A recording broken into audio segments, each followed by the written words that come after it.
Hello students, इससे पहली classes में हमने बेटा इलेक्ट्रॉनिक कॉन्फ़िगरेशन के बारे में तुम्हें बता दिया था। ऑब्बाउ प्रिंसिपल के बारे में हमने बात करी थी कि ऑब्बाउ ने क्या बताया था तुम्हें n+l रूल के बारे में। ठीक है, ऑब्बाउ क्या बता रहा था कि n+l रूल क्या होता है, मतलब इलेक्ट्रॉन्स हमने फिल कैसे करने हैं। इलेक्ट्रॉन्स कैसे फिल किए गए थे बेटा, हमने क्या लिया था उसमें, जहाँ पे भी n+l की वैल्यू कम होगी इलेक्ट्रॉन्स वहाँ पे फिल किए थे। इफ दोनों में वैल्यू सेम आए तब क्या कर रहे थे हम, तो हम इलेक्ट्रॉन्स पहले वहां फिल कर रहे थे जहां पे n की वैल्यू कम होगी। तो सबसे इंपॉर्टेंट एग्जांपल जो था उसका 4s और 3d का था, 4s एंड 3d। हमने 3d में पहले इलेक्ट्रॉन्स भरने चाहिए थे, जैसे हमने ये बोला कि 4s एंड 3d के एग्जांपल की बात करते हैं। हमने 3d में पहले इलेक्ट्रॉन्स फिल करने चाहिए थे, बट इलेक्ट्रॉन्स फिल करे थे कहाँ पे, 4s में। क्यों? क्योंकि यहाँ पे n+l की वैल्यू जब हमने निकाल के देखी तो हमें 4s में n+l की वैल्यू कम देखने को मिली थी, इसलिए हम पहले इसको ले लेते हैं। ठीक है, तो आज की क्लास में बेटा तुम्हें कुछ एक्सेप्शंस बता देता हूँ मैं कि इलेक्ट्रॉनिक कॉन्फ़िगरेशन में भी कुछ एक्सेप्शंस होते हैं। ठीक है, देखिए कैसे। एक्चुअली जो हम बात कर रहे हैं पीरियोडिक टेबल के लिए बात कर रहे हैं। पीरियोडिक टेबल के अंदर एलिमेंट्स होते हैं। अभी हमारे पास 118 एलिमेंट्स हैं जिनको हम जानते हैं, जो तुम्हारी बुक्स में है। ठीक है, उन्हीं एलिमेंट्स का इलेक्ट्रॉनिक कॉन्फ़िगरेशन लिखना है। मैं तुम्हें इससे पहली क्लास में बोला था कि 1 to 30, 1 से लेके 30 तक के एलिमेंट्स का इलेक्ट्रॉनिक कॉन्फ़िगरेशन लिखना है। ठीक है, अब पीरियोडिक टेबल को बेटा ग्रुप्स में डिवाइड किया गया है। जैसे ये पीरियोडिक टेबल तुम्हारी,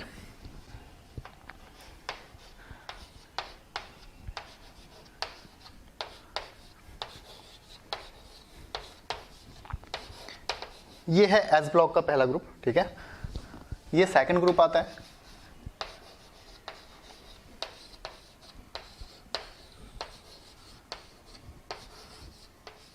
ये बेटा एस ब्लॉक है।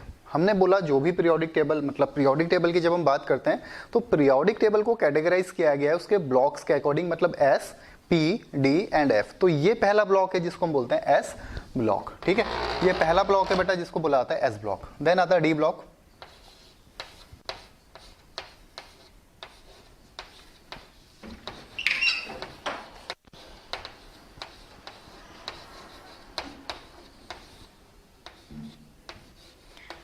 ये डी ब्लॉक के एलिमेंट्स हम लिख रहे हैं। ठीक है,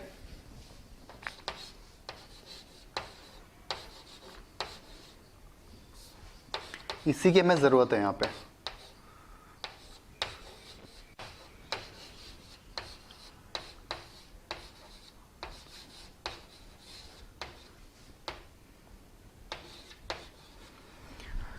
इसको लर्न करने का तरीका भी बताऊंगा तुम्हें, शॉर्ट ट्रिक से इसके लिए। पहले इसको नोट करते रहो साथ में।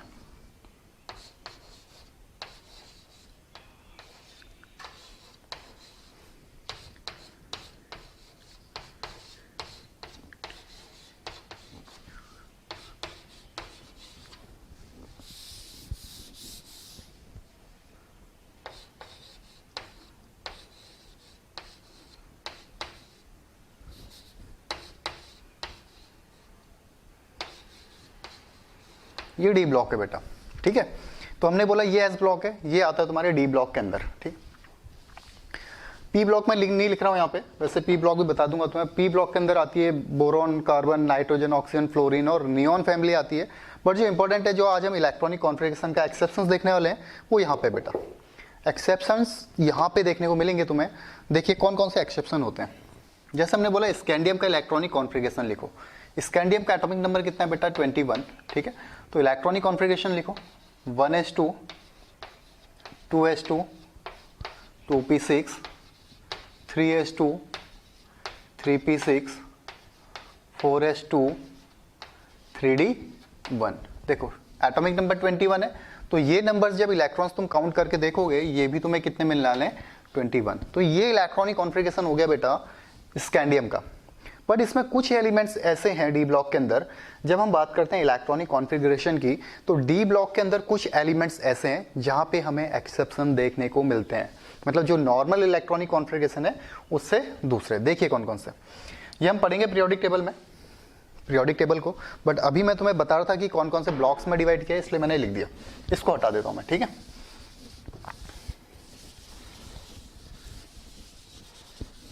देखिए ये डी ब्लॉक है। इस पूरे ब्लॉक को क्या बोल रहे हैं हम, डी ब्लॉक। ये डी ब्लॉक है बेटा। अब इसमें एक्सेप्शंस कौन से हैं? जो मैं ये बना रहा हूँ कि इसके अंदर जितने भी एलिमेंट्स आएंगे वो सब एक्सेप्शन हैं, एक्सेप्शन है। ये है बेटा, देखिए CR CU ये दो के दो एक्सेप्शंस के अंदर आएंगे, ठीक है। TC इसमें एक्सेप्शन नहीं है, TC एक्सेप्शन नहीं है। बाकी जितने भी इस डब्बे के अंदर तुम्हें दिखाई देंगे, इस डब्बे के इस की के अंदर जितने भी एलिमेंट्स दिखाई देंगे वो सब के सब एक्सेप्शन है। अब एक्सेप्शन का मतलब क्या है? जब हमने इलेक्ट्रॉनिक कॉन्फ़िगरेशन लिखा, हमने बोला CR एक्सेप्शन है। CR क्या है? एक्सेप्शन। तो एटॉमिक नंबर CR का 24 होता है। 24 क्यों? 21 स्कैंडियम, 22, 23, 24, तो इसका एटॉमिक नंबर 24 है। एटॉमिक नंबर 24 का मतलब बेटा इसमें नंबर ऑफ इलेक्ट्रॉन्स भी कितने होने वाले हैं? 24 होने वाले हैं, ठीक है। इसमें नंबर ऑफ इलेक्ट्रॉन्स भी कितने होने वाले हैं? 24 होने वाले हैं। देखिए अब इसमें अलग क्या है, हमने इसको एक्सेप्शंस क्यों बोल रहे हैं, अलग क्या है इसमें? हमने इसका इलेक्ट्रॉनिक कॉन्फ़िगरेशन लिखा 1s2 2s2 2p6 3s2 3p6 4s2 3d4। मैंने तुम्हें बोला था 1 to 30 तक लिखना। 24 अगर तुमने लिखा है तो 24 का देख लो अपनी बुक्स में, ये लिखा होगा। लास्ट में आ रहा है 4s2 3d4। बट एक्सेप्शन इसमें ये होता है कि जितने भी यहाँ पे बॉक्स के अंदर एलिमेंट्स दिखाई दे रहे हैं, जितने भी एलिमेंट्स इस बॉक्स के अंदर दिखाई दे रहे हैं, जो भी मैं बात कर रहा हूँ कि एक्सेप्शंस हैं, उसमें होता क्या बेटा, S का एक इलेक्ट्रॉन निकलेगा और इस D के अंदर चले जाएगा। S का इलेक्ट्रॉन निकलेगा और कहाँ चले जाएगा? D में। तो S का इलेक्ट्रॉन यहाँ से शिफ्ट कहाँ हो जाएगा? D में। S में 2 इलेक्ट्रॉन्स थे तो कितना बचा केवल? अब 1। D में 4 थे, एक और मिल गया तो कितना हो गया? 5। तो क्रोमियम का इलेक्ट्रॉनिक कॉन्फ़िगरेशन क्या हो जाएगा? 1s2 2s2 2p6 3s2 3p6 4s1 3d5। तो ये इसका राइट इलेक्ट्रॉनिक कॉन्फ़िगरेशन है। देख लीजिए आराम से, देखना भी है, लिख भी लेना है इसको, ठीक है। ऐसे हम कॉपर का करेंगे। अगर क्रोमियम का समझ आ गया तो कॉपर कर सकते हो तुम, ठीक है। पहली लाइन में डी की फर्स्ट लाइन पे CR और CU एक्सेप्शंस हैं। इसको हम शॉर्ट ट्रिक में बोल सकते हैं कुकर। CU और CR कुकर, दो के दो एक्सेप्शंस हैं, ठीक है। कॉपर का देखते हैं बेटा, कॉपर का देख लो एक बार। इसको हटा देता हूं, ठीक है। उम्मीद करता हूं तुमने लिख लिया होगा। कॉपर का देखो, CU atomic number 29, electronic configuration लिखते हैं 1s2 2s2 2p6 3s2 3p6 4s2 3d9, ये हो गया 29। ये बोलते भी रहना है, जब तक बोलोगे तभी समझ आएगा बेटा। धीरे धीरे एक टाइम ऐसा आएगा बिल्कुल बाय हार्ट हो जाएंगे। 1s2 2s2 2p6 3s2 3p6 4s2 3d9 29। अगर इनको काउंट करोगे इलेक्ट्रॉन्स इसमें प्रेजेंट है 29 इलेक्ट्रॉन्स, ठीक है। अब देखिए इसमें करना क्या है, वापस से मैं बोल रहा हूं, अगर नॉर्मल इलेक्ट्रॉनिक कॉन्फ़िगरेशन होता तो वो ये होता। बट अगर कहीं कॉपर का इलेक्ट्रॉनिक कॉन्फ़िगरेशन तुम्हें ये दिखाई दिया, इसका मतलब है गलत लिखा है। क्यों? क्योंकि किसके अंदर है? एक्सेप्शंस के अंदर है। क्योंकि कॉपर किसके अंदर है? इस एक्सेप्शंस के अंदर है, इसका मतलब ये गलत है।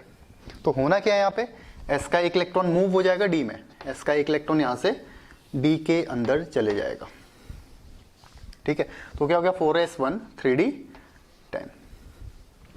बहुत से स्टूडेंट्स के दिमाग में ये क्वेश्चंस आ रहे होंगे बेटा कि ऐसा क्यों हो रहा है कि हम S का इलेक्ट्रॉन निकाल के D में क्यों डाल रहे हैं।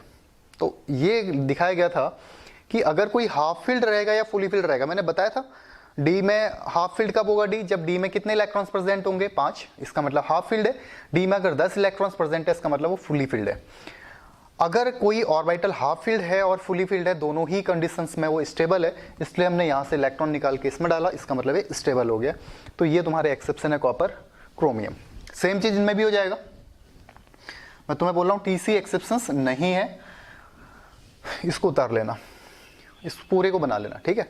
अब लास्ट एक केस और देखो, PD का। जब PD का तुम इलेक्ट्रॉनिक कॉन्फ़िगरेशन लिखोगे बेटा, इसका एटॉमिक नंबर है 46। ध्यान से समझना है इसको क्या बोल रहा हूँ। PD का जो एटॉमिक नंबर है वो कितना है? 46। अच्छा यहाँ पे लिख लेता हूँ, ठीक है। यहाँ पे देखना है इसको, PD का एटॉमिक नंबर है 46। अब इसका इलेक्ट्रॉनिक कॉन्फ़िगरेशन लिखना स्टार्ट करा तुमने, इसको ट्राई करना घर में 1s2 2s2, ठीक है, ऐसे करके ट्राई करोगे तो तुम्हें लास्ट में जो मिलेगा 4d5s, ठीक है, ऐसा मिलेगा। जैसे यहाँ पे क्या मिला था लास्ट में? 4s 3d मिला था, ठीक है, 4s 3D मिला था, वैसे ही यहाँ पे क्या मिलेगा 5s 4D, लास्ट में मिलेगा 5s 4D लास्ट में। और इसमें इलेक्ट्रॉन्स प्रेजेंट होंगे बेटा 2 और 8। ध्यान से समझना इसमें, फिर ये मत बोलना कि डाउट आ रहा है सर। मैं तुम वापस बोल रहा हूँ, पूरे जितने भी इस बॉक्स के अंदर हैं वो सबके सब एक्सेप्शंस के अंदर आते हैं। जो नॉर्मल इलेक्ट्रॉनिक कॉन्फ़िगरेशन है उससे थोड़ा सा डिफरेंट होते हैं। बस इतना करना है, एस का इलेक्ट्रॉन लास्ट में से एस का इलेक्ट्रॉन निकालना है और डी में डाल देना है, जैसे हमने कॉपर में करा है। 4s2 3d9 था, हमने एस का एक इलेक्ट्रॉन निकाल के कहाँ रख दिया, डी के अंदर रख दिया, तो 4s1 3d10 हो गया। इतनी बात क्लियर है। वैसे ही मैं तुम्हें बोल रहा हूँ बेटा, पूरे 118 एलिमेंट में, पूरे 118 एलिमेंट्स के अंदर जब हम बात कर रहे हैं तो उसमें पीडी अकेला ऐसा केस है। 118 एलिमेंट्स में पीडी अकेला ऐसा केस है जिसमें एस के दो इलेक्ट्रॉन ट्रांसफर होते हैं डी के अंदर। नहीं समझ आया? पीडी 118 एलिमेंट्स में अकेला ऐसा केस है जिसमें एस के दो इलेक्ट्रॉन्स निकलेंगे और डी के अंदर चलेंगे। इसका मतलब एस में 2 इलेक्ट्रॉन्स थे, 2 के 2 शिफ्ट हो गए। एस में कितने इलेक्ट्रॉन्स प्रेजेंट रहे? एस में कितने इलेक्ट्रॉन रहेंगे अगर 2 के 2 शिफ्ट हो जाएंगे? 0। ठीक है, तो जब इलेक्ट्रॉनिक कॉन्फ़िगरेशन लिखोगे पीडी का तो लास्ट में तुम्हें मिलेगा 5s 5s2 4d 8। तो तुमने करना क्या है, एस के दो के दो इलेक्ट्रॉन्स उठाओगे और डाल दोगे डी में। एस के दोनों इलेक्ट्रॉन उठाओगे और डाल दोगे डी के अंदर। तो ये लास्ट में ऐसा होना चाहिए 5s0 4d 10। ये राइट इलेक्ट्रॉनिक कॉन्फ़िगरेशन है। Very very important, very very important कि पीडी अकेला ऐसा केस है जिसमें एस में से दोनों इलेक्ट्रॉन्स निकलेंगे और चलेंगे डी के अंदर। तो ये एस के इलेक्ट्रॉन चलेंगे डी में, तो पीडी का right electronic configuration 5s0 4d 10। ठीक है, नोट करो इसको, वेरी वेरी इंपॉर्टेंट। तो ये कुछ एक्सेप्शंस थे बेटा, ये की बना लेना। ठीक है, ये की बना लेना। इसके अंदर जितने भी एलिमेंट्स आएंगे वो सब के सब किसके अंदर आ रहे हैं? एक्सेप्शंस के अंदर आ रहे हैं। ठीक है, सब के सब किसके अंदर आएंगे? एक्सेप्शंस के अंदर आएंगे। ठीक है, कर लिया, बना लिए? ठीक है ठीक है ठीक है ठीक है। चलो एक शॉर्ट ट्रिक बताता हूँ इसके। एक शॉर्ट ट्रिक देखो, अगर तुमसे बोला कि सोडियम का इलेक्ट्रॉनिक कॉन्फ़िगरेशन लिखो, सोडियम का लिख लोगे? सोडियम का एटॉमिक नंबर कितना है? 11। 1s2 2s2 2p6 3s2 3p6, easy है, लिख लोगे। बट अगर तुमसे बोल लिया कि पीटी का इलेक्ट्रॉनिक कॉन्फ़िगरेशन लिखो, पीटी यहाँ पड़ा है, एटॉमिक नंबर 78 है, तो क्या 1s2 2s2 करके लिख सकते हैं उसको? लिख तो लोगे बट टाइम बहुत ज़्यादा कंज्यूमिंग होगा, टाइम बहुत ज़्यादा लग जाएगा। ठीक है, तो देखो इसको कैसे करना है। जो डी ब्लॉक है, जो डी ब्लॉक पूरा दिखाई दे रहा है, इस डी ब्लॉक में जो फर्स्ट सीरीज है स्कैंडियम टू जिंक, ध्यान से समझना है इसको, शॉर्ट ट्रिक बता रहा हूँ। स्कैंडियम टू जिंक, स्कैंडियम से लेके जिंक तक के एलिमेंट्स को डी ब्लॉक में कैटेगराइज कर रखा है 3D सीरीज, इसको बुलाता है 3D सीरीज। ठीक है, 4 सीरीज है डी के अंदर, 3D 4D 5D and 6D। तो फर्स्ट वन है 3D सीरीज। सेकंड वन को बोला जाता है यर्टियम to cadmium 4D series. Lanthanum to mercury बोला जाता है 5D सीरीज। इतनी बात इजी है, ये बात समझ आती है क्या बोला मैंने? पहले को हमने बोला 3D सीरीज, सेकंड को बोला 4D एंड नेक्स्ट वन है 5D। इसके नीचे जो आएगी उसको क्या बोलेंगे? 6D। इसके नीचे भी रहती है बेटा, पीरियोडिक टेबल उठा के देखोगे तो AC रहता है, एक्टिनियम। ठीक है, तो 3D 4D 5D, नेक्स्ट वाली रहेगी 6D। ठीक है, इसको हटा देता हूँ, इसकी जरूरत नहीं है। इसको जब मैं पीरियोडिक टेबल पढ़ाऊंगा तब वहां पे IUPAC नॉमेनक्लेचर तुम्हें बताऊंगा।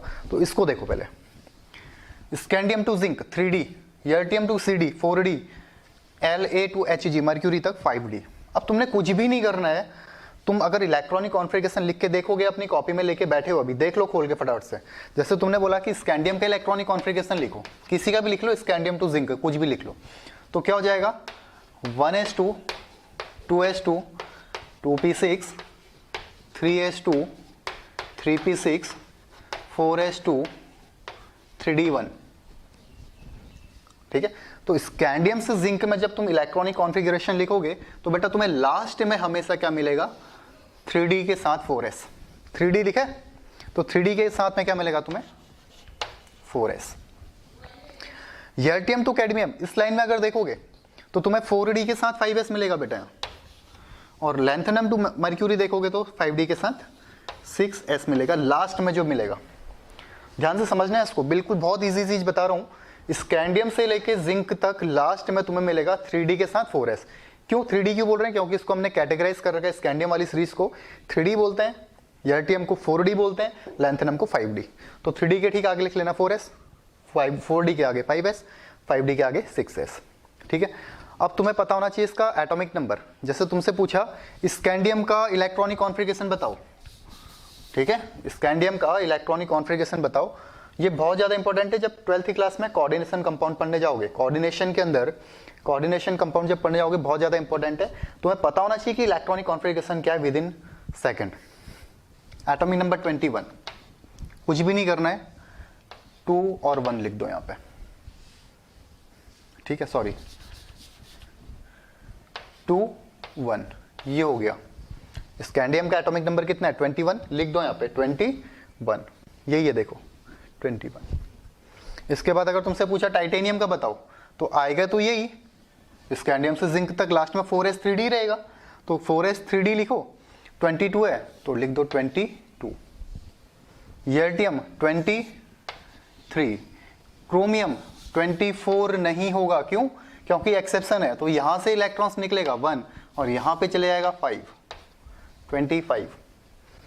Mn मैंगनीज 25 है तो 2 5। तो ऐसे इलेक्ट्रॉनिक कॉन्फ़िगरेशन लिखा जाएगा। ये शॉर्ट तरीका है इसका, जल्दी जल्दी से नोट डाउन करना। इतना कर लो पहले, ये लिखना, इसको बोलना 3d, इसको बोलना 4d, देन 5d। 3d के साथ क्या है? 4s, 4d के साथ है 5s, 5d के साथ है 6s। इतने को लिखो बेटा, वीडियो पॉज करके लिख लेना इसको, ठीक है, ओके। तो पहली लाइन तो मुझे लग रहा है कि समझ आ गई होगी, ठीक है, जो भी नंबर है। बट अगर एर्टियम का पूछ लिया अब क्या करें? एर्टियम का अगर पूछ लिया अब क्या करें, तो पहली चीज तो क्लिक होनी चाहिए तुम्हारे दिमाग में, जब हम y बोल रहे हैं तो 4d का एलिमेंट है, 4d के साथ क्या आएगा? 5s आएगा। इतना काम हो गया, 4d 5s। बस अब इलेक्ट्रॉन्स रखने हैं इनके अंदर, एनर्जी लेवल समझ आ गया तो बस इलेक्ट्रॉन्स रखने, कुछ भी काम नहीं बेटा। क्या करना है? एर्टियम पता होना चाहिए स्कैंडियम के नीचे है, यही कर दो 21, बस इसके ठीक नीचे है तो इतने इलेक्ट्रॉन्स फिल कर देने इसमें। बस चेंज क्या हो जाएगा इसका? Energy cells, energy level change हो जाएंगे। Zr जर्कोनियम की अगर बात करेंगे तो कितना, किसके नीचे आ रहा है? टाइटेनियम के, तो क्या करेंगे? 2 2, सही है। अब रैंडमली तुमसे पूछ लिया कि पीटी का इलेक्ट्रॉनिक कॉन्फ़िगरेशन बताओ भाई साहब, पीटी का इलेक्ट्रॉनिक कॉन्फ़िगरेशन बताओ भाई साहब, तो क्या करना है तुमने? पहले देखो पीटी आ कहाँ रहे हैं, पीटी जी कहाँ आ रहे हैं। इसकी शॉर्ट ट्रिक है NIPD पीटी को याद करने के लिए, निकाह पढ़ो पंडित, निकाह पढ़ो पंडित। पंडित कभी निकाह नहीं पढ़ता बेटा, ठीक है। पंडित तो क्या करता है? शादी कराता है, इसका मतलब ये एक्सेप्शन है। तो देखो NIPD पीटी को देखना है यहाँ पे, पीटी का कौन सा है? 5d, लिख लो 5d। किसके साथ आएगा 5d के साथ? 6s। NIPD पीटी निकाह पढ़ो पंडित, Ni के नीचे है, इसका मतलब कितना होना चाहिए? 28, बट एक्सेप्शन है तो एक इलेक्ट्रॉन यहां से निकलेगा और कहां चले जाएगा? इसमें कुछ भी नहीं है। सबसे पहले देखो पीटी कहां आ रहा है, हमने बोला 5d में आ रहा है भाई साहब, ठीक है। 5d के साथ क्या आता है? 6s। अब देख लो पीटी है किसके नीचे? Ni के नीचे है, तो Ni का एटॉमिक नंबर 28 है तो हमने 28 लिख दिया, और एक्सेप्शन है तो एक इलेक्ट्रॉन S से निकालेंगे और D में फिल कर देंगे। Very very important again. तो ये शॉर्ट ट्रिक्स है, शॉर्ट ट्रिक, ठीक है। ऐसे तुम कर सकते हो किसी को भी सॉल्व। बहुत सी बुक्स में अगर तुम देखोगे इसके ठीक आगे कोई ना कोई नोबल गैस लिखी रहती है ब्रैकेट में। देखो बहुत सी अगर तुम बुक्स उठा के देखोगे इसके ठीक आगे कोई ना कोई नोबल गैस ऐसे ब्रैकेट में लिखी रहेगी, ठीक है। कोई ना कोई नोबल गैस ब्रैकेट में लिखी रहती है, जैसे ये लिखा हमने, ठीक है। इसके ठीक आगे यहाँ ये नोबल गैस लिखी रहेगी कोई ना कोई ब्रैकेट के अंदर। इसका मतलब वो क्या है? स्कैंडियम से ठीक पहले जो नोबल गैस आ रही हुई इसको लिखना है। स्कैंडियम के अगर हम पीछे जाएंगे तो जो भी ठीक इससे पहले नोबल गैस आएगी उसको इस ब्रैकेट के अंदर लिख लेते हैं, ठीक है। उसको हम पढ़ेंगे जब पीरियोडिक टेबल पढ़ेंगे डिटेल में। बट ये तुम्हारी इलेक्ट्रॉनिक कॉन्फ़िगरेशन मुझे लगता है कि एकदम क्लियर हो जाना चाहिए। ये शॉर्ट ट्रिक्स भी मैंने तुम्हें बता दी है, ठीक है। तो ठीक है बेटा, इतना करो आज, अब मिलते हैं तुम्हें नेक्स्ट क्लास में। Thank you.